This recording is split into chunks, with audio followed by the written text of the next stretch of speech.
Salah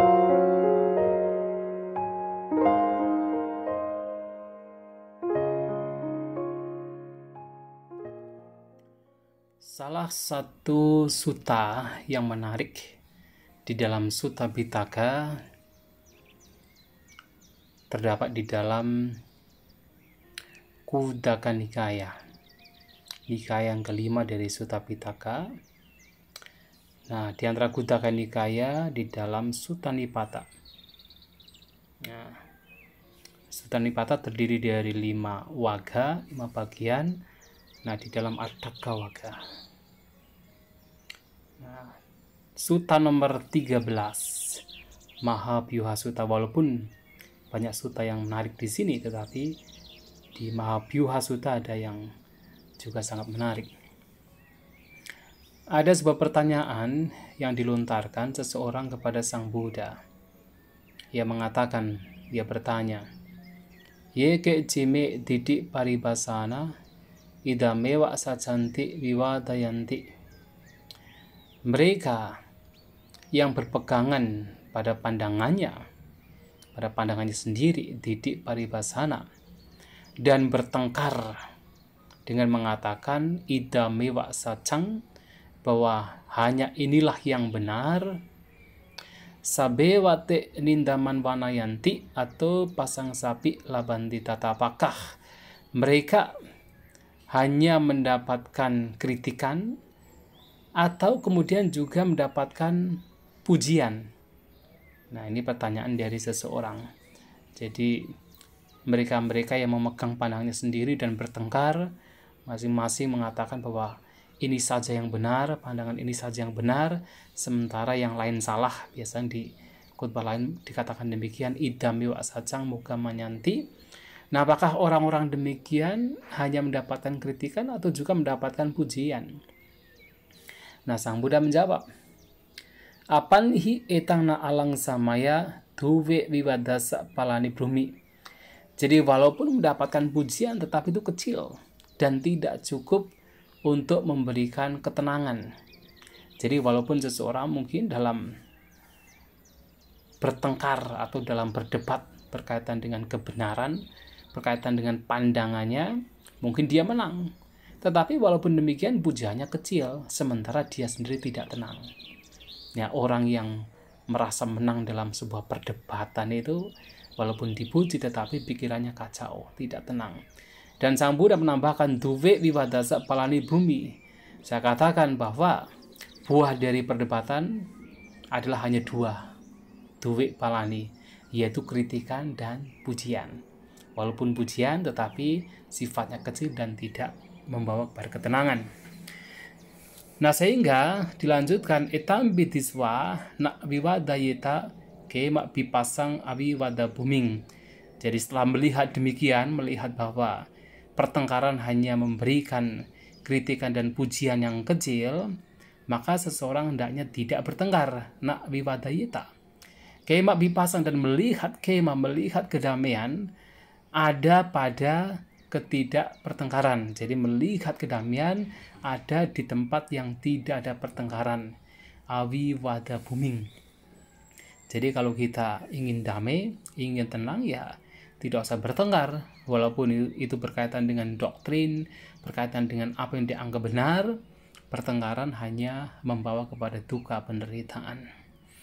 Dan yang menarik di sutta ini adalah biasanya orang itu kalau bertengkar berkaitan dengan doktrin, itu bertengkar tentang apa? Tentang praktek sila, tentang praktek meditasi, tentang aturan-aturan kemoralan dan sebagainya yang sifatnya adalah doktrin.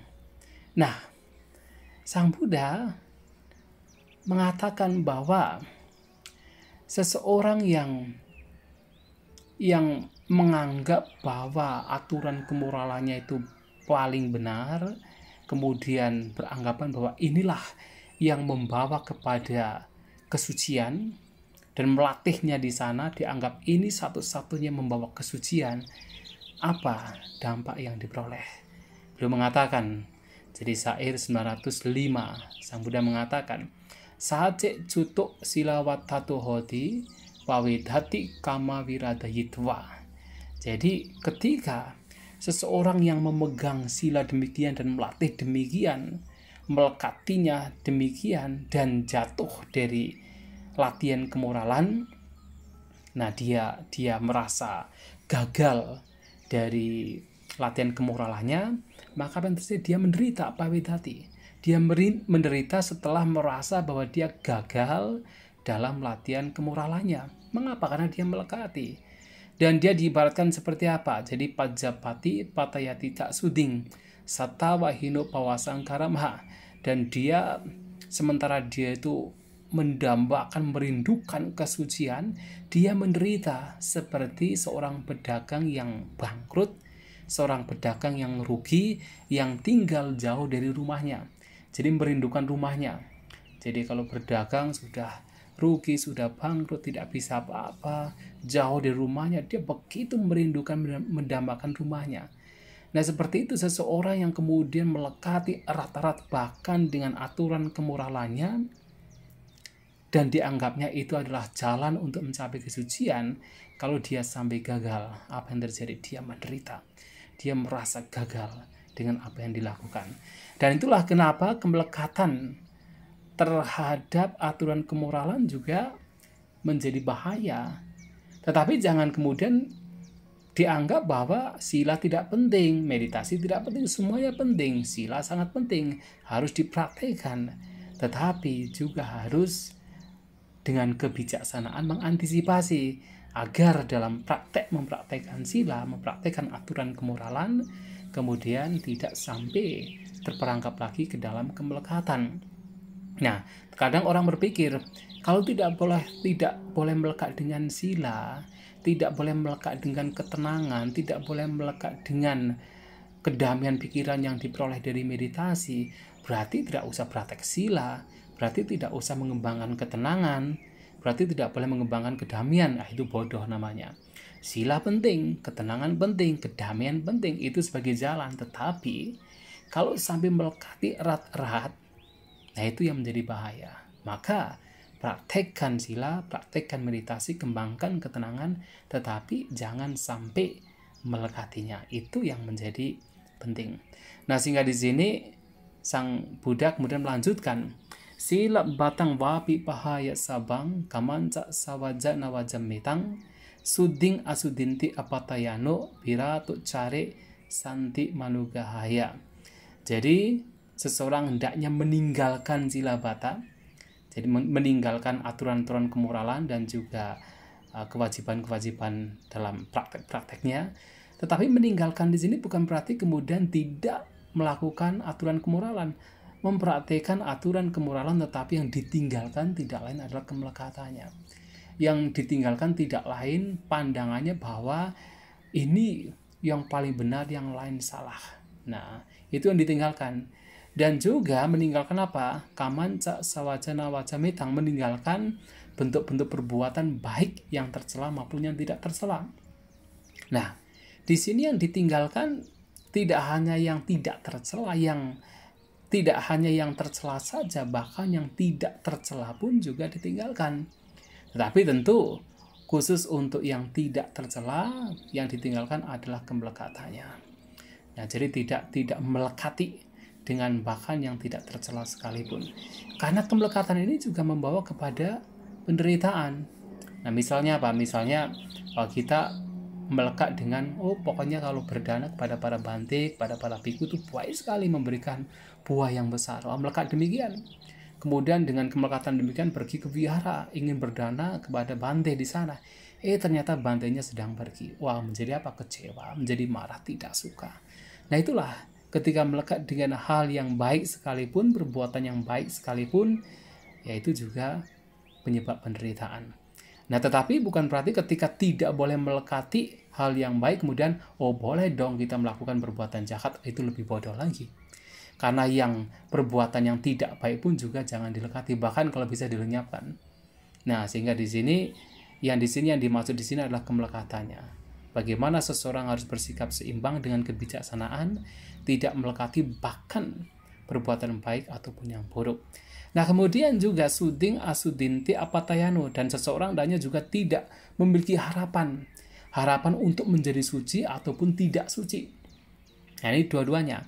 Nah, sekarang kebanyakan orang ya punya harapan, apalagi Buddhis, punya harapan untuk mencapai kesucian, menjadi suding, mencapai kesucian. Nah, tetapi di sini dikatakan mempunyai harapan untuk menjadi suci pun juga itu membawa kepada duka, penderitaan. Nah, lantas kemudian orang berpikir, wah berarti kita tidak boleh berharap untuk menjadi suci dong. Berarti tidak usah suci saja. Sama saja. Tidak berharap untuk menjadi tidak suci juga sama. Itu juga kemelekatan. Maka di sini yang dimaksud adalah bagaimana kita tidak mengembangkan kemelekatan terhadap bahkan keinginan untuk menjadi suci, apalagi keinginan untuk tidak menjadi suci. Ya biarkan, yang terpenting adalah apa? Praktek dhamma. Hasilnya nanti. Yang terpenting adalah proses. Jadi kita mengapresiasi prosesnya saja. Tidak berpikir dampaknya, tidak berpikir nanti buahnya kapan. Jadi kita hanya seperti seorang petani, Sang Buddha mengatakan bahwa ketika seorang petani sedang merawat tanamannya, dia tidak akan berpikir, tidak perlu berpikir kapan nanti ini panen, tidak perlu. Yang terpenting adalah merawat tanamannya dengan baik. Rumputnya dicabuti, kemudian dikasih air, kemudian pupuknya juga diberikan di sana. Nanti setelah waktunya tiba, buah juga akan muncul. Nah, demikian pula di sini juga sama, yang terpenting adalah melakukan yang terbaik. Tetapi harapan, keinginan, nafsu keinginan, dambaan itu tidak perlu. Bahkan dambaan untuk mencapai suci pun juga harus diantisipasi apabila itu menimbulkan kemelekatan. Makanya seorang arahat juga disebut sebagai niramisa. Niramisa artinya dari kata niramisa, bukan niramisa, maaf. Seorang arahat dikatakan sebagai nirasa. Dari kata nirasa. Nirasa artinya tanpa harapan, tanpa asa. Mengapa? Artinya tidak ada nafsu keinginan lagi. Sehingga di sini justru latihan yang harus kita latih dalam praktek meditasi adalah bagaimana kita tidak memunculkan apapun bentuk nafsu keinginan. Bahkan keinginan untuk menjadi suci pun juga harus disadari, harus dilihat. Karena itu bisa menimbulkan yaitu penderitaan. Bahkan itu bisa menimbulkan keberlanjutan dari pikiran. Menimbulkan apa? Punabhawa, kelahiran kembali. Nah, termasuk asudi, keinginan untuk tidak suci pun juga sama. Jadi kalau orang mengatakan, oh berarti tidak boleh suci dong, saya tidak usahlah, saya tidak suci saja, itu juga sama, itu juga terperangkap lagi ke dalam keinginan. Nah, dengan demikian sebagai dampaknya wirato cari santi manugahaya. Jadi seseorang mengembara tanpa nafsu ragawi, dan dia mengembara dengan santing dan anugahaya, mengembara dengan kedamaian serta tanpa kemelekatan. Jadi artinya seseorang tidak melekat terhadap apapun, tidak melekat dengan doktrin, dengan perbuatan baik dan buruk, tetapi bukan berarti tidak melakukan kebaikan. Karena kalau mengatakan tidak melekat dengan kebaikan, boleh dong kita melakukan kejahatan, itu sama bodohnya. Karena kejahatan pun juga hendaknya tidak dilakukan dan tidak dilekati. Itulah ajaran Sang Buddha yang terdapat di dalam Mahavyuha Sutta dari Sutta Nipata. Sebenarnya banyak, tetapi itu yang menjadi penting di sini. Ya, terima kasih. Semoga memberikan manfaat.